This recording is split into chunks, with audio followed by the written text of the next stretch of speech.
New SCERT 10th സ്റ്റാൻഡേർഡിലെ geography പാഠഭാഗങ്ങളാണ് നമ്മൾ ഓഡിയായിട്ട് ചെയ്തുകൊണ്ടിരുന്നത്. അപ്പോൾ ജോഗ്രഫിയിലെ രണ്ടാമത്തെ ചാപ്റ്റർ പകുതി ഭാഗം വരെ ചെയ്തു. ഇന്നത്തെ ഓഡിയോയിൽ ബാക്കി ഭാഗങ്ങളാണ് ഉൾപ്പെടുത്തിയിട്ടുള്ളത്. മിതോഷ്ണ പുൽമേടുകളെക്കുറിച്ചാണ് പറയാൻ പോകുന്നത്.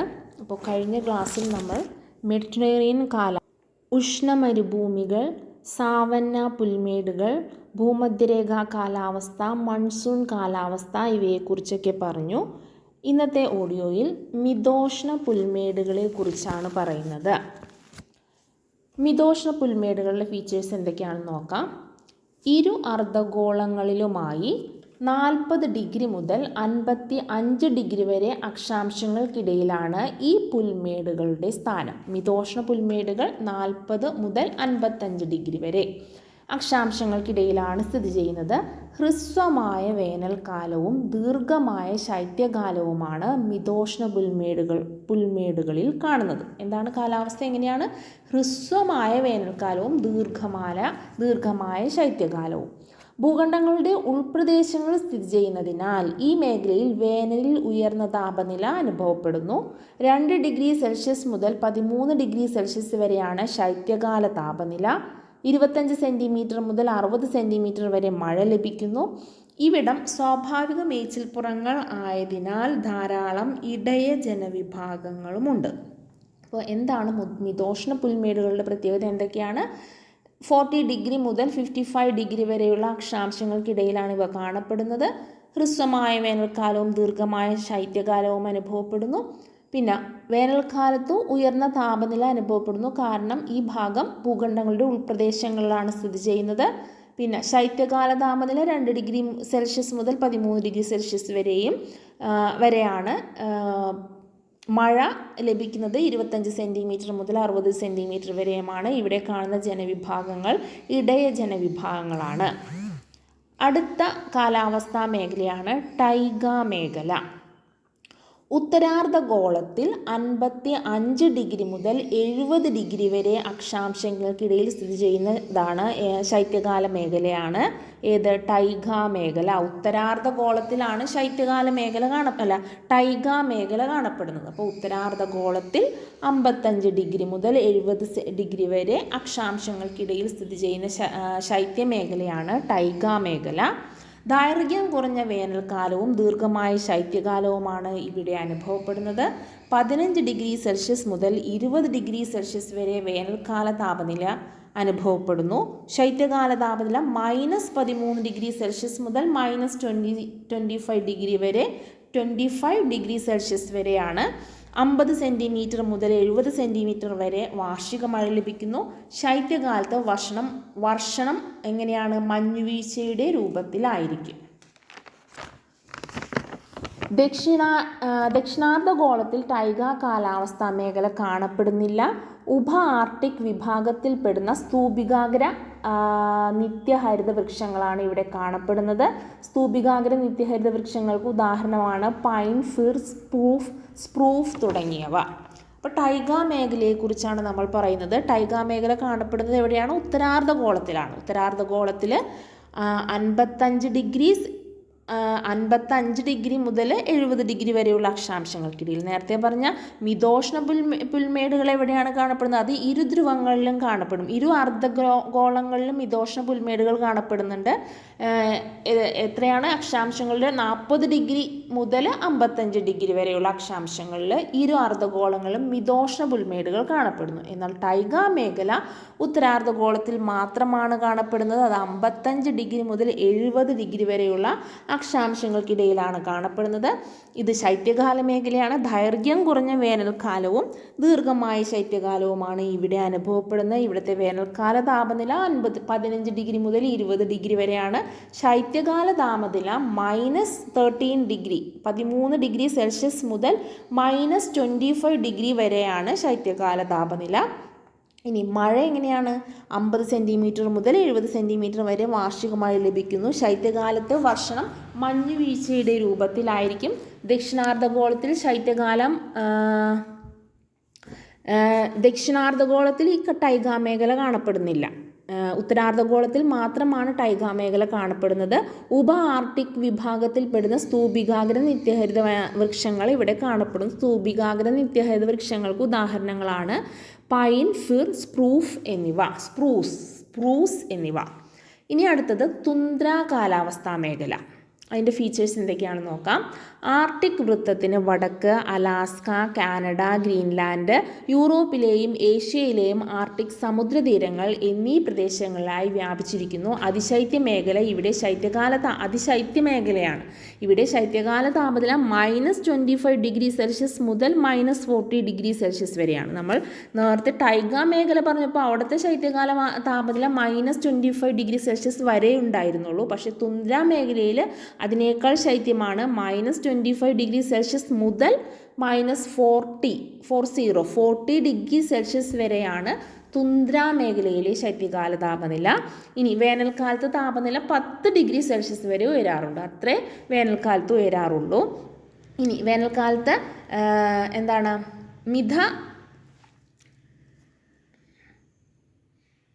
മിതമായി മാത്രമേ സസ്യങ്ങൾ വളരുന്നുള്ളൂ. വളർച്ചാകാലം വളരെ കുറവായതിനാൽ ഉയരം കുറഞ്ഞ കുറ്റിച്ചെടികളും പായലുകളുമാണ് ഈ മേഖലയിൽ കാണപ്പെടുന്നത്. എസ്കിമോ, ലാപ്പാസ് തുടങ്ങി ഈ മേഖലയിലെ തദ്ദേശീയർ അർദ്ധ നാടോടി ജീവിതമാണ് നയിക്കുന്നത്. ഇനി അന്തരീക്ഷ താപനിലയിലും കാലാവസ്ഥയിലും മനുഷ്യ പ്രവൃത്തി മൂലം അപ്പോൾ നമ്മൾ തുന്ദ്ര മേഖലയെക്കുറിച്ചാണ് പറഞ്ഞത്. അതൊന്നുകൂടി പറയാം. എന്താണ് തുന്ദ്ര മേഖലയിലെ ഫീച്ചേഴ്സ്? ആർട്ടിക് വൃത്തത്തിന് വടക്ക് അലാസ്ക, കാനഡ, ഗ്രീൻലാൻഡ്, യൂറോപ്പിലെയും ഏഷ്യയിലെയും ആർട്ടിക് സമുദ്രതീരങ്ങൾ എന്നീ പ്രദേശങ്ങളിലായി വ്യാപിച്ചിരിക്കുന്ന അതിശൈത്യ മേഖലയാണ് ഇത് തുന്ദ്ര മേഖല. ഇവിടുത്തെ ശൈത്യകാല താപനില -25 ഡിഗ്രി സെൽഷ്യസ് മുതൽ -40 ഡിഗ്രി സെൽഷ്യസ് വരെയാണ്. വേനൽക്കാലത്ത് താപനില 10 ഡിഗ്രി സെൽഷ്യസ് വരെ ഉയരാറുണ്ട്. വേനൽക്കാലത്ത് ഈ മിതമായി മാത്രമേ സസ്യങ്ങൾ ഇവിടെ വളരുന്നുള്ളൂ. പിന്നെന്താണ് എസ്കിമോ, ലാപ്പാസ് തുടങ്ങി ഈ മേഖലയിൽ തദ്ദേശീയർ അർദ്ധ നാടോടി ജീവിതമാണ് നയിക്കുന്നത്. അപ്പോൾ നമ്മൾ ഈ ചാപ്റ്ററിൽ വിവിധ കാലാവസ്ഥാ മേഖലകളെ കുറിച്ചാണ് പറഞ്ഞത്. ഏതൊക്കെയായിരുന്നു ആ കാലാവസ്ഥാ മേഖലകൾ? ഭൂമധ്യരേഖ കാലാവസ്ഥ മേഖല പറഞ്ഞു, മൺസൂൺ കാലാവസ്ഥാ മേഖല പറഞ്ഞു, സാവന്ന കാലാവസ്ഥാ മേഖല, ഉഷ്ണ മരുഭൂമികൾ, മിതോഷ്ണ പുൽമേടുകൾ, മെഡിറ്ററേനിയൻ കാലാവസ്ഥ, ടൈഗ മേഖല, തുന്ദ്ര മേഖല ഇവയെക്കുറിച്ചൊക്കെയാണ് പറഞ്ഞത്. അടുത്തത് അന്തരീക്ഷ താപനിലയിലും കാലാവസ്ഥയിലും മനുഷ്യപ്രവൃത്തി മൂലം ഉണ്ടാകുന്നതോ സാമ്പത്തിക വ്യതിയാനങ്ങൾ കൊണ്ട് ഉണ്ടാകുന്നതോ ആയ ദീർഘകാല മാറ്റങ്ങളാണ് കാലാവസ്ഥാ വ്യതിയാനമെന്ന് UN കാലാവസ്ഥാ വ്യതിയാനത്തെ നിർവചിക്കുന്നു. അപ്പോൾ യുണൈറ്റഡ് നേഷൻസ് കാലാവസ്ഥാ വ്യതിയാനത്തെ എങ്ങനെയാണ് നിർവചിച്ചിരിക്കുന്നത്? അന്തരീക്ഷ താപനിലയിലും കാലാവസ്ഥയിലും മനുഷ്യപ്രവൃത്തി മൂലം ഉണ്ടാകുന്നതോ സാമ്പത്തിക വ്യതിയാനങ്ങൾ കൊണ്ട് ഉണ്ടാക്കുന്നതോ ആയ ദീർഘകാലമായ മാറ്റമാണ് കാലാവസ്ഥാ വ്യതിയാനം. ആഗോള കാലാവസ്ഥാ വ്യതിയാനത്തിൻ്റെ പ്രത്യാഘാതങ്ങൾ ഏറ്റവും കൂടുതൽ ബാധിക്കുന്ന രാജ്യങ്ങളിൽ ഉൾപ്പെടുന്നവയാണ് പർവ്വത രാജ്യങ്ങളായ നേപ്പാളും ദ്വീപ് രാഷ്ട്രമായ മാലിദ്വീപും. അപ്പോൾ ഈ കാലാവസ്ഥാ വ്യതിയാനം ഏറ്റവും കൂടുതൽ ബാധിക്കുന്ന 2 രാജ്യങ്ങൾ ഏതൊക്കെയാണ്? ഒന്ന് നേപ്പാൾ, പർവ്വത രാജ്യമായ നേപ്പാളും, 2 ദ്വീപ് രാഷ്ട്രമായ മാലിദ്വീപും. കാലാവസ്ഥാ വ്യതിയാനത്തിൻ്റെ ഫലമായി ഹിമാലയത്തിലെ ഹിമാനികൾ പ്രതിവർഷം 12 മുതൽ 20 മീറ്റർ വരെ ഉരുകുന്നു. എത്രയാണ്? കാലാവസ്ഥാ വ്യതിയാനത്തിൻ്റെ ഫലമായി ഹിമാലയത്തിലെ ഹിമാനികൾ 12 മുതൽ 20 മീറ്റർ വരെയാണ് ഉരുകുന്നത്. കാലാവസ്ഥാ വ്യതിയാനത്തിൻ്റെ ഫലമായി ആഗോള സമുദ്രനിരപ്പ് പ്രതിവർഷം 0.42 സെൻറ്റിമീറ്റർ ഉയരുന്നുവെന്ന് കണക്കാക്കിയിട്ടുണ്ട്. അപ്പോൾ സമുദ്രനിരപ്പ് ഉയരുന്നത് എത്രയാണ്? പ്രതിവർഷം 0.42 സെൻറ്റിമീറ്റർ. അന്തരീക്ഷ താപം, വായുമർദ്ദവും കാറ്റുകളും, വർഷണം, ആർദ്രത എന്നിവയാണ് കാലാവസ്ഥാ ഘടകങ്ങൾ. ഏതൊക്കെയാണ് കാലാവസ്ഥാ ഘടകങ്ങൾ? അന്തരീക്ഷ താപം, വായുമർദ്ദവും കാറ്റുകളും, വർഷണം എന്നിവയൊക്കെയാണ് കാലാവസ്ഥാ ഘടകങ്ങൾ. കാലാവസ്ഥാ മാറ്റങ്ങൾക്ക് കാരണമാകുന്ന പ്രവർത്തനങ്ങളാണ് വനനശീകരണം, എണ്ണ ഖനനം, വ്യവസായവൽക്കരണം, അഗ്നിപർവ്വത സ്ഫോടനം, സമുദ്രജലപ്രവാഹങ്ങൾ എന്നിവ. കാലാവസ്ഥാ വ്യതിയാനത്തിൻ്റെ പ്രത്യാഘാതങ്ങളെക്കുറിച്ച് അന്താരാഷ്ട്ര ഏജൻസികൾ നടത്തിയ പഠന റിപ്പോർട്ടുകൾ ഏതൊക്കെയാണെന്ന് നോക്കാം. ഒന്നാമതായിട്ട് ശരാശരി സമുദ്രനിരപ്പ് പ്രതിവർഷം 10 മുതൽ 20 മില്ലിമീറ്റർ വരെ ഉയരുന്നു. ഈ റിപ്പോർട്ട് കൊണ്ടുവന്നത് IPCC see level rice report 2023 ശരാശരി സമുദ്രനിരപ്പ് പ്രതിവർഷം 10 മുതൽ 20 മില്ലിമീറ്റർ വരെ ഉയരുന്നു എന്ന് കണക്കാക്കിയ റിപ്പോർട്ട് ഏതാണ്? IPCC see level rice report 2023. അടുത്തത് 1978 7.5 ദശലക്ഷം ചതുരശ്ര കിലോമീറ്റർ വിസ്തൃതിയുണ്ടായിരുന്ന ധ്രുവ ഹിമാനി 2019 3.74 ദശലക്ഷം ചതുരശ്ര കിലോമീറ്ററായി കുറഞ്ഞു. ഈ റിപ്പോർട്ട് പുറത്തുവിട്ടത് NASA global climate change report 2020. എന്തായിരുന്നു? 1978 7.5 ദശലക്ഷം ചതുരശ്ര കിലോമീറ്റർ വിസ്തൃതി ഉണ്ടായിരുന്ന ധ്രുവ ഹിമാനി 2019 ആയപ്പോഴേക്കും 3.74 ദശലക്ഷം ചതുരശ്ര കിലോമീറ്ററായി കുറഞ്ഞു. ഈ റിപ്പോർട്ട് കൊണ്ടുവന്നത് NASA global climate change report 2020. അടുത്തത് 135 ദശലക്ഷത്തോളം ജനങ്ങൾ മരുഭൂമിവൽക്കരണ ഭീഷണി നേരിടുന്നു എന്ന് പറഞ്ഞത് UN convention to combat desertification ആണ്. 135 ദശലക്ഷത്തോളം ജനങ്ങൾ മരുഭൂമിവൽക്കരണ ഭീഷണി നേരിടുന്നു എന്ന് പറഞ്ഞത് UN convention to combat desertification ആണ്.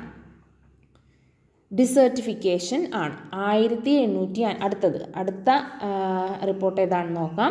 1850 1900 കാലഘട്ടത്തെ അപേക്ഷിച്ച് 2011-2020 കാലഘട്ടത്തിൽ ആഗോള താപനില 11 ഡിഗ്രി സെൽഷ്യസിൻ്റെ വർധനവ് രേഖപ്പെടുത്തി. ഈ റിപ്പോർട്ട് പറഞ്ഞത് ആരാണ്? IPCC ക്ലൈമറ്റ് ചേഞ്ച് 2023 റിപ്പോർട്ടാണ്. എന്താണ്?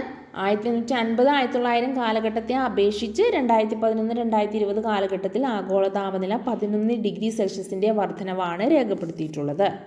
ഏതാനും മാസങ്ങൾ കൊണ്ട് പെയ്തിരുന്ന മഴ. അടുത്ത റിപ്പോർട്ടാണ്.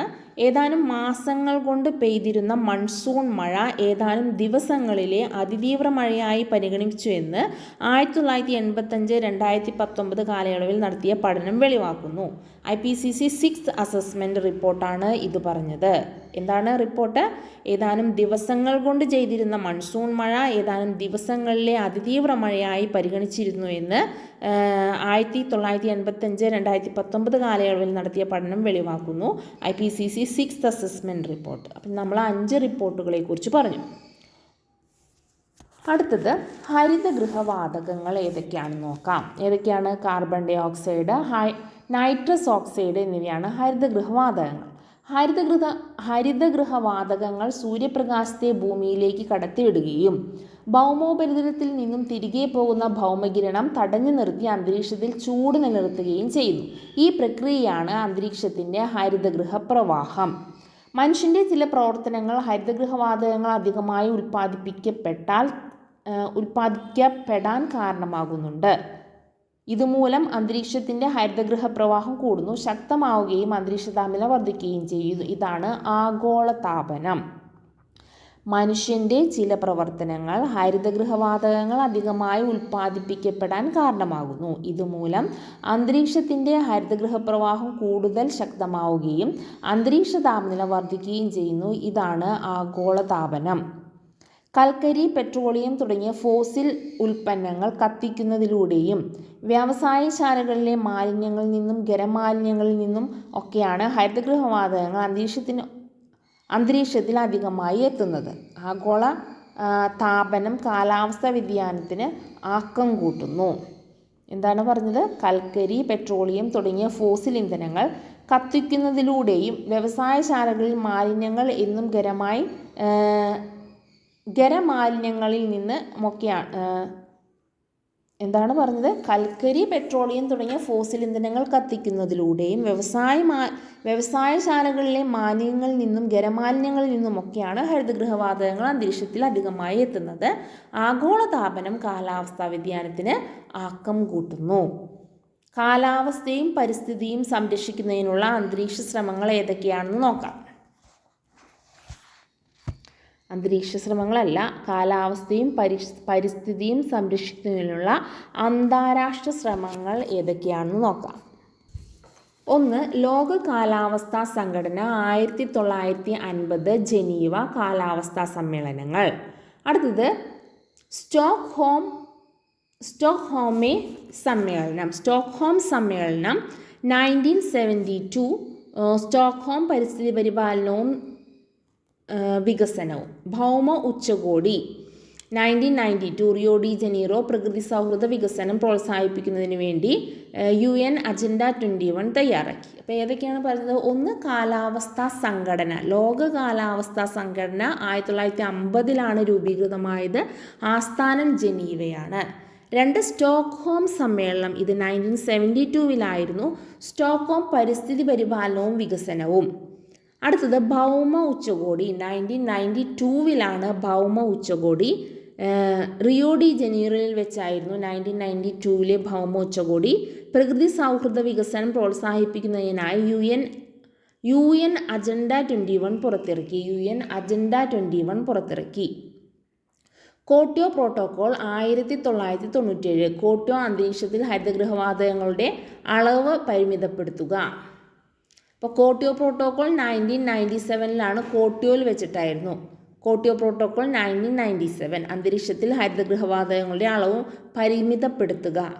മോൺട്രിയൽ പ്രോട്ടോക്കോൾ 1987 മോൺട്രിയൽ ഓസോൺ പാളിക്ക് നാശം വരുത്തുന്ന പദാർത്ഥങ്ങളുടെ അളവ് പരിമിതപ്പെടുത്തുക. ഇതാണ് മോൺട്രിയൽ പ്രോട്ടോക്കോൾ 1987. പാരീസ് ഉടമ്പടി 2015 പാരീസ് ആഗോള താപവർദ്ധനവ് കുറയ്ക്കുക, കാലാവസ്ഥാ വ്യതിയാനത്തിൻ്റെ അനന്തരഫലങ്ങളോട് പൊരുത്തപ്പെടാൻ ലോകരാഷ്ട്രങ്ങളെ സഹായിക്കുക. അടുത്തത് G20 ഉച്ചകോടി, അത് 2023 ന്യൂഡൽഹിയിലായിരുന്നു. ഒരു ഭൂമി ഒരു കുടുംബം ഒരു ഭാവി, ഹരിത വികസനം, കാലാവസ്ഥാ ധനകാര്യം, സമഗ്ര വികസനം എന്നിവയായിരുന്നു ലക്ഷ്യങ്ങൾ. ഈ G20 ഉച്ചകോടി 2025 നടന്നത് സൗത്ത് ആഫ്രിക്കയിലാണ്. G20 ഉച്ചകോടി 2023 ന്യൂഡൽഹിയിലാണെങ്കിൽ G20 ഉച്ചകോടി 2026 USA G20 means group of treaty. G20 ഉച്ചകോടി 2023 ന്യൂഡൽഹിയിലായിരുന്നത് 2025 സൗത്ത് ആഫ്രിക്കയിലായി. 2020 നടക്കാൻ പോകുന്നത് എവിടെയാണ്? USA G20 means group of 20 എന്നാണ്.